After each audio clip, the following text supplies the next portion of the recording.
다이어트 식단에 대해서 한번 이야기해 보도록 하겠습니다. 현재 여러분의 몸 상태는 여러분의 생활 습관과 식습관을 그대로 반영하고 있습니다. 여러분이 가지고 있던 생활 습관과 식습관이 현재 여러분의 몸 상태를 만든 것이고, 우리가 아무리 좋다 하는 다이어트 방법과 식단을 구성해서 다이어트에 성공한다고 하더라도 내 원래 고유의 식습관과 생활 습관으로 돌아오게 된다면 여러분의 몸 상태 또한 현재의 몸 상태로 돌아올 수밖에 없습니다. 그런데 우리가 진짜로 원하는 것은 이렇게 잠깐 반짝 다이어트 효과를 누리는 것이 아니고 지속적으로 그 몸매를 유지하는 그러한 다이어트 효과를 원하는 것이기 때문에 오늘 우리가 여기서 이야기할 다이어트 식단 방법은 다이어트 효과도 누릴 뿐더러 우리가 지속적으로 그 몸매를 유지할 수 있는 그런 유지어터가 될 수 있는 식단을 구성하는 방법에 대해서 한번 이야기해 보도록 하겠습니다.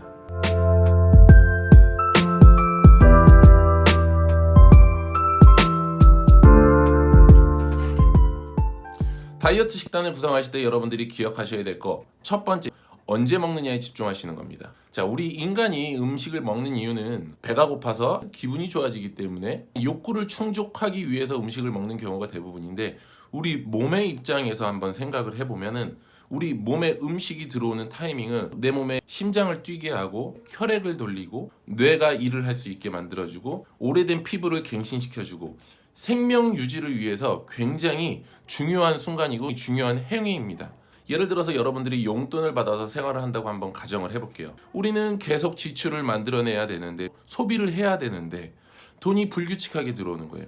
때로는 10만 원, 한 달 만에 100만 원, 뭐 열흘 만에 500만 원, 그러다 갑자기 또 한 3개월 동안 하나도 안 들어오고, 이렇게 불규칙하게 돈이 들어오게 된다면 돈이 또 언제 들어올지 모르니까는 위험 신호를 느끼게 되고, 들어오는 돈을 다 소비하고 지출해내지 못하고 조금씩 저금하는 그런 시스템으로 우리가 바뀌게 될 거예요. 습관이. 우리 몸의 입장에서도 똑같은 거예요.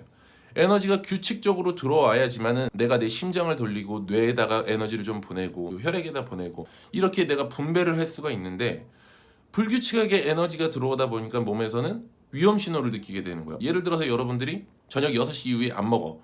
그러면은 6시부터 다음날 아침 8시까지는 공복 시간이 대략적으로 거의 한 14시간 동안 공복이 되는 거죠. 그러면 처음에 들어오는 음식을 우리 몸은 오랜만에 에너지원이 들어왔어.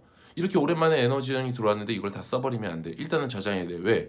언제 또 에너지원이 안 들어올지 몰라 라는 생각을 할 수가 있기 때문에 에너지원을 바로 소비하지 않고 우리가 저장하는 시스템으로 바뀌게 되는 거죠. 근데 이렇게 저장하는 시스템이 익숙해지다 보면 다이어트 하는 속도가 줄어들 수밖에 없는 것이고, 여러분의 동기를 자꾸 저하시킬 수가 있다는 거죠.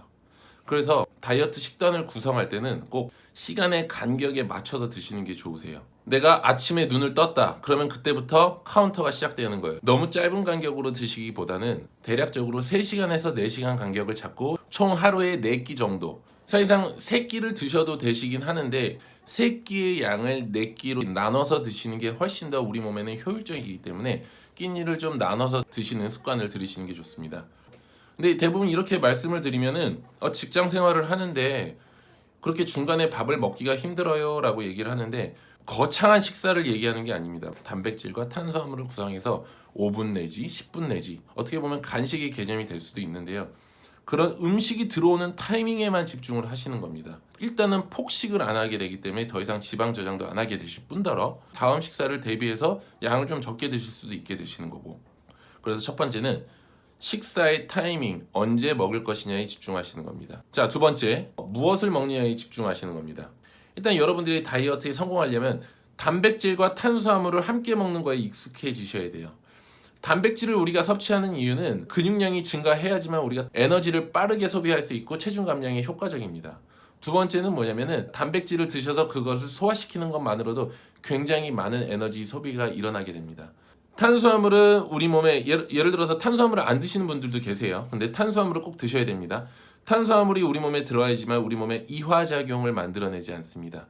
탄수화물은 우리 몸에 굉장히 중요한 에너지원이에요. 근데 탄수화물이 들어오지 않는다라는 거는 우리 몸에 당장 쓸 에너지원이 없다라는 거고, 당장 쓸 에너지가 없다라는 거는 어디서 에너지를 만들어야 되는데 그 에너지가 지방에서 끌어오면 되지만은 지방에서 우리가 에너지를 끌어오게 되려면은 이 크랩 사이클이라는 어떤 산소와 결합해서 지방을 사용하는 시스템으로 변환해야 되는데 그렇게 쉽게 되는 게 아니기 때문에 그냥 일단 당신생 근육에서 에너지원을 만들어서 쓰기 시작하는 거예요.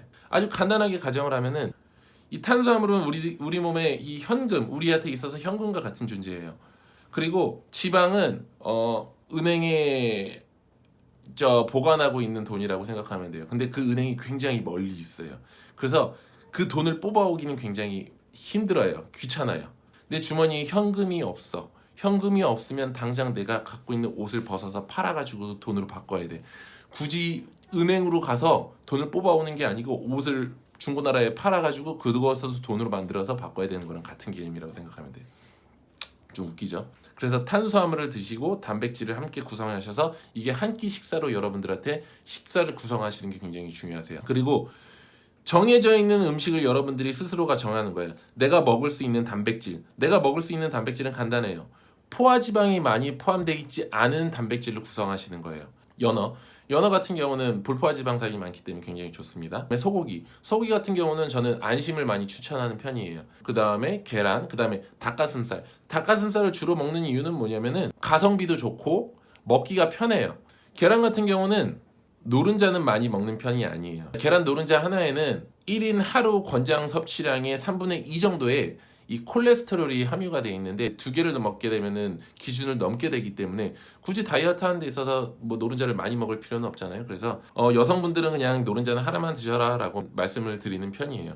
그래서 저는 다이어트 할 때 이 4가지 음식을 주로 정해놓되 특식을 가끔 정해놓습니다. 회나 이런 거 같은 경우는 가끔 이 다이어트에 지쳤을 때 이런 회 종류를 먹으면서 아니면 해산물로 먹으면서 스트레스를 좀 해소하는 편이에요. 탄수화물 같은 경우는 밥, 뭐 현미밥, 쌀밥, 고구마 요 정도에서 대부분 저는 끝이는 편입니다.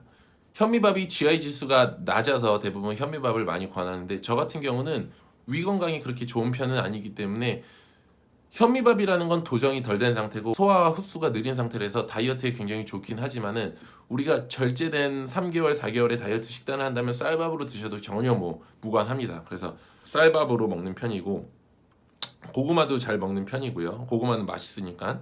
과일을 먹는 편인데 과일은 바나나보다는 사과를 많이 먹는 편입니다. 그래서 제가 정해놓은 음식군에서만 음식을 자꾸 섭취하려고 합니다. 그리고 여러분들도 여러분이 좋아하는 음식군 중에서 정해놓으시는 게 좋으세요.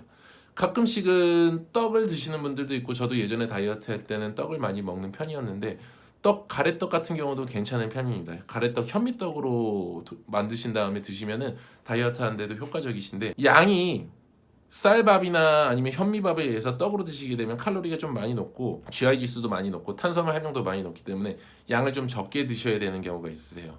그래서 여러분들이 만약에 그걸 잘 이겨내실 수가 있다면 양적으로 허기진 거를 이겨내실 수가 있다면은 뭐 떡으로 드셔도 무관하실 것 같습니다. 자, 그리고 중요한 거 지방을 드셔야 되는데 이 지방은 팁 부분에서 다시 말씀을 드릴 거예요. 특히 불포화 지방. 우리 몸의 불포화 지방은 굉장히 이롭고 외부에서 불포화 지방산이 들어오면 몸에 있는 포화 지방 수치를 낮춰주기 때문에 이 불포화 지방을 드셔야 되는데 드시는 타이밍에 대해서는 이 팁 파트에서 이제 요 다음 파트는 팁 파트인데 그때 말씀을 드리겠습니다.